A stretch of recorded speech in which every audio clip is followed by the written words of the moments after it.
Quando você trabalha para plano, os pacientes são do plano, não são seus. Quando a gente trabalha para plano, para clínica popular e até para o Estado, né, sendo servidor público, uma coisa que a gente tem que ter muito claro é que os pacientes não são nossos. O paciente é do plano, o paciente é do dono da clínica, o paciente do Estado, não é nosso.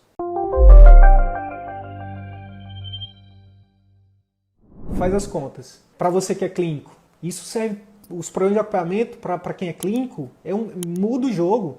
A Helena largou todos os planos. Ela não tem mais plano, ela só está no particular. E isso a gente está falando, eu estou falando de resultados aqui que ela falou pra gente na live, né, que ela fez recente com a gente.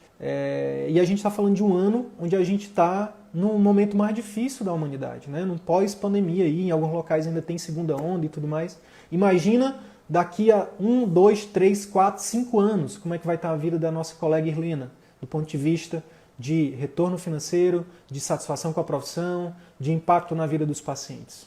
É algo que realmente não dá para medir. Agora, você pode estar pensando assim, Sidney, mas eu sou cirurgião, eu trabalho com procedimentos. Esse programa de acompanhamento serve para mim? Isso faz sentido para mim?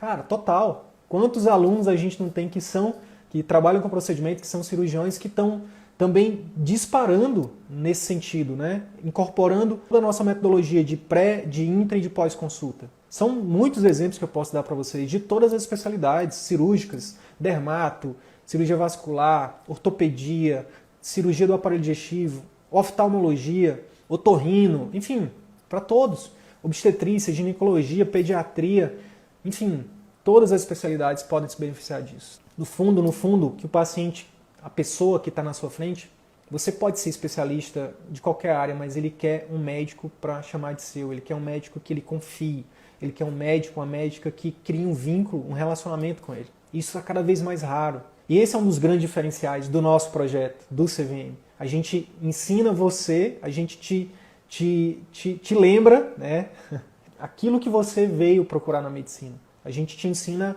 a atender o seu paciente como ele merece e como você merece atender ele. Isso é uma das coisas que é mais comum os nossos alunos falarem pra gente. O CVM me ajudou a resgatar aquele prazer de exercer a medicina, aquele brilho no olho, né, de atender o paciente, de ver o resultado, né, de receber um elogio e tudo mais. Só no particular o médico constrói algo que realmente é dele. E aí eu vou citar o JP agora, já que ele está participando aí da live. O JP, né, esse colega médico que é oftalmo lá no Rio de Janeiro, recentemente mandou um depoimento pra gente, né, e aí que ele fala o seguinte, cara, hoje eu trabalho somente nos meus negócios, só em clínicas que são minhas, onde eu sou sócio. E antes eu trabalhava em vários locais onde eu não era dono. Isso também não tem preço. O que acontece? Na maioria das vezes, indo pelo caminho tradicional, pelo caminho que a maioria vai, que eu também fui, que talvez você também já tenha passado por ele ou esteja nele, o que acontece? A gente acaba construindo uma mansão, é uma analogia que a gente faz aqui, a gente constrói mansão em terreno alugado. Às vezes a gente trabalha 10, 20 anos trabalhando para plano, trabalhando para os outros. Que eu não sei se você já parou para pensar. Eu não sei se alguém já lhe falou isso, mas preste atenção no que eu vou falar aqui agora, porque essa frase pode fazer você refletir e essa reflexão pode fazer você tomar uma decisão. E a decisão tem a ver com realmente priorizar o que é importante para você. Quando você trabalha para plano, os pacientes são do plano, não são seus. Quando a gente trabalha para plano, para clínica popular e até para o Estado, né, sendo servidor público, uma coisa que a gente tem que ter muito claro é que os pacientes não são nossos. O paciente é do plano, o paciente é do dono da clínica, o paciente do Estado, não é nosso. Ou seja, de uma hora para outra você pode ficar sem nada. De uma hora para outra você pode receber um convite para deixar aquilo. De uma hora para outra você pode ser descredenciado do plano. De uma hora para outra o dono da clínica popular pode dizer, doutor, doutora, muito obrigado, mas a gente não precisa mais de você. Mas sim, eu sou concursado. No Estado eu tenho estabilidade. Olha, depois desse ano, uma coisa que cada vez mais fica presente, que eu recomendo que vocês tenham presente, é que estabilidade não existe. Eu posso dar 2 motivos para falar isso, né, que são reais. Primeiro, pandemia. A pandemia, quem imaginou que a gente ficasse em lockdown? Quem imaginou que esse ano fosse acontecer tudo que está acontecendo? Ninguém nunca tinha imaginado isso. Então quem que me garante o que vai acontecer? Que vai ficar tudo bem ano que vem. Não dá. E se a gente entrar em crise, né, vários países mais desenvolvidos do que o Brasil já entraram em crise e servidores públicos tiveram que ser demitidos.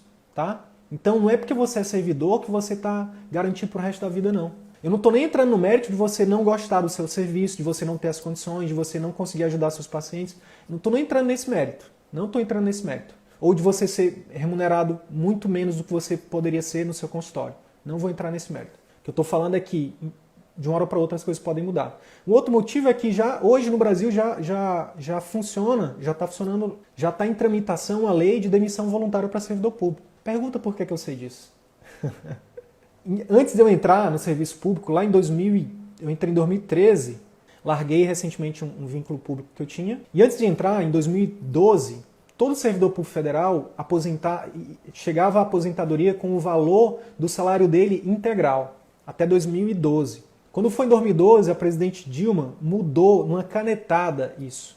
Simplesmente, quem entrou no serviço público a partir de 2013, como eu, pode ter um salário de carreira, né? Por exemplo, eu tenho uma carreira. Com doutorado, eu posso me aposentar com 30 mil reais hoje, mais ou menos. Né? Recentemente, uma colega médica aposentou com doutorado na Federal com cerca de 30 mil reais de salário. Ela aposentou com integral, porque ela entrou antes de 2012, né? Afinal de contas, ela se aposentou agora. Mas eu, como entrei em 2013, depois de uma canetada da presidente, e que o Congresso aprovou, e que os senadores aprovaram, né, os deputados e senadores, a aposentadoria de quem entra no Serviço Público Federal de 2013 para cá, o teto é o teto do INSS.